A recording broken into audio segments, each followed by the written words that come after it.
What's up, YouTube? This is Too Raw for TV. All right. As always, I want to remind you guys that if you want to donate to this channel, if you want to show love to this channel, you can do so on the link provided in the description box. Now, of course, the NBA draft is later on today. And of course, everybody, everybody knows that the first pick will be, of course, Zion Williamson with the New Orleans Pelicans. Of course, they're the first pick in the NBA draft. Now, this is a question that I actually just posted in my community chat to you guys, and I want to ask you guys this in the video because I can see with Zion Williamson, there's still some question marks as to how great a player that he will be. And you have to admit, too, that it seems like more often than not in the last 10 years or so, the first pick of the NBA draft has been more missed than hit. You know, it used to be back when the draft first started in the mid-'80s with Patrick Ewing. At the worst, you saw, I guess when people would say bust, at the worst, you would see a guy like maybe Purvis Ellison, who was, of course, no NBA Hall of Famer or All-Star, but he was a solid NBA player for several years, okay? But, of course, he was not what you expected him to be in the first overall pick of that draft. But I think that draft was kind of weak anyway, though. The 89 draft, I believe. Although I think Mitch came out in 88, I think.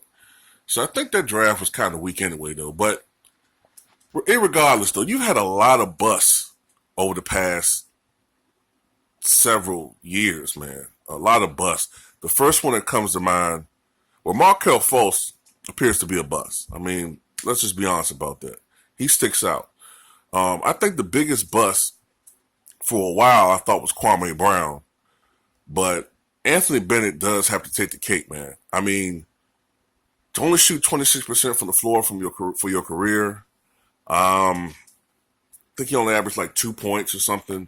Yeah, he's the biggest bust ever, in my opinion. Michael Olowokandi was a bust, considering how people thought what type of player he could be.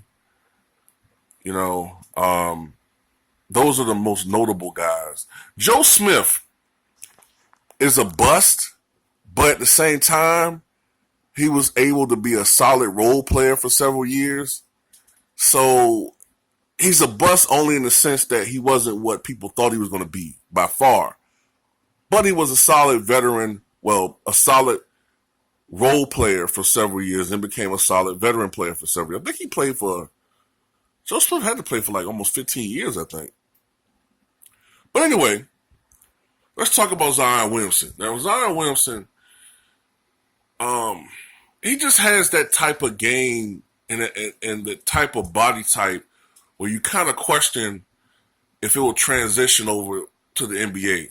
You know, like, he kind of does have that Charles Barkley type physique with some elements of Shawn Kemp, but he's shorter than Shawn Kemp.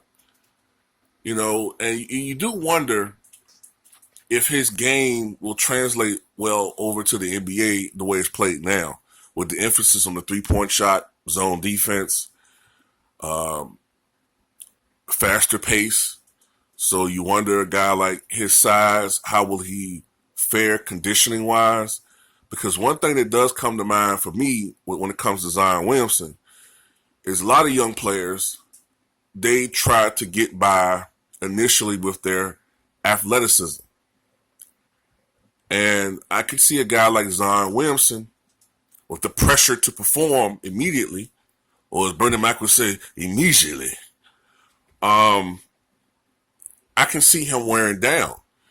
We've heard Blake Griffin recently state that he knew that he had to make a change in how he played the game because his first several years in the NBA, I guess, especially his years with the LA Clippers, he said that he would start breaking down and start becoming fatigued by about the All-Star break because he was relying so much only on his athleticism, so he had to expand his game. And now you see that the game comes so much easier to him now. And shout out to Blake Griffin too, man, because even though he was on a bad team, he always heard the criticisms, even from somebody like me, about maybe he is afraid to play hurt. He doesn't want to play hurt. So he came out there in the playoffs in a situation where his team virtually had no chance. And he came out there hurt, and I thought he performed very well. Shout out to Blake Griffin. You know what I'm saying? That's the stuff that people remembers. That's why I always tell you guys, this regular season stuff, it's nice. It's nice. Don't get me wrong. People averaging 36 points a game, lead the NBA in assists, steals. That's nice. But it's the playoffs. It's the playoffs that determine the legends from the All-Stars from the good players from the regular players, and the regular players from the scrubs. The playoffs. Now, with Zion Williamson, I do wonder about his conditioning. I wonder about his size, 6'7", 285. Like, what position he's going to play. He's the classic tweener. You know what I'm saying? Small forward. Kind of big for a small forward. I can see him bullying a lot of small forwards. Power forward. Have a quickness advantage over a lot of power forwards. You know, but like I said, athleticism will only take you so far. He'll start wearing down. He definitely will have to learn how to adjust to the NBA defense, the level of defense in the NBA compared to college. It's a different game. Even though the rule changes do dramatically help offensive players over 20-something years ago, but still, it's going to be a true adjustment for me, in my opinion, for Zion Williamson when it comes to the NBA. I also wonder, now that Anthony Davis is no longer in the picture, if he shouldn't feel this, but I wonder if he feels some type of pressure to instantly make an impact, because he has been a heavily hyped player. Will he feel some type of pressure to make this team at least a playoff caliber team? Maybe not necessarily getting the playoffs this year, but they should see some type of, I guess, improvement, which doesn't make any sense because you just lost Anthony Davis. So you shouldn't really expect to be a better team than what you were with Anthony Davis now that you don't have him. Because I think it's pretty much established now that Anthony Davis is probably the best big man in the NBA. Now, Joel Embiid is probably the best center, especially if he starts laying off the milkshakes and the burgers, and leave that to fat guys like me at 78. But I'm old, man. I can do that shit now, man. I'm old. I'm an old man. Athletically speaking, of course. But if he can stay in shape, Joel Embiid, he's the best center in the NBA. But I think Anthony Davis, with his versatility, his size, his skill set, I think Davis is the best big man in the NBA. So the Pelicans no longer have that.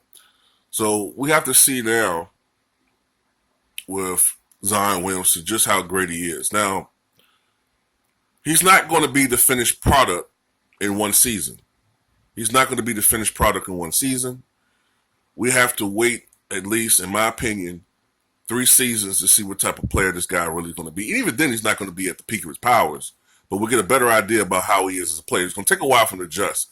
Usually, I think it takes big men longer now to adjust to the NBA than perimeter players. And he should have some type of impact. And we got to be patient with him because there are going to be some games where he's going to be inconsistent. I think people forget that LeBron James' rookie year, he had some games where he looked, his talent overall was extraordinary. You could see he was a great player. I think he averaged like 20 points, 6 rebounds and 5 or 6 assists his rookie year, something like that. His shooting percentage was not great. I think it was like 42%. Okay. But you could see the overall talent. You could see it was there. With Zion Williamson, we'll see whether or not he's going to be one of the all-time greats or whether he's going to be one of the all-time busts. I'm leaning toward closer to one of the all-time greats. I think he has the desire to be great. And that's one of the things. Some of these players, they don't have that drive to be great. They don't have that drive. That's something you can't teach. There's 2 things you can't teach in the NBA.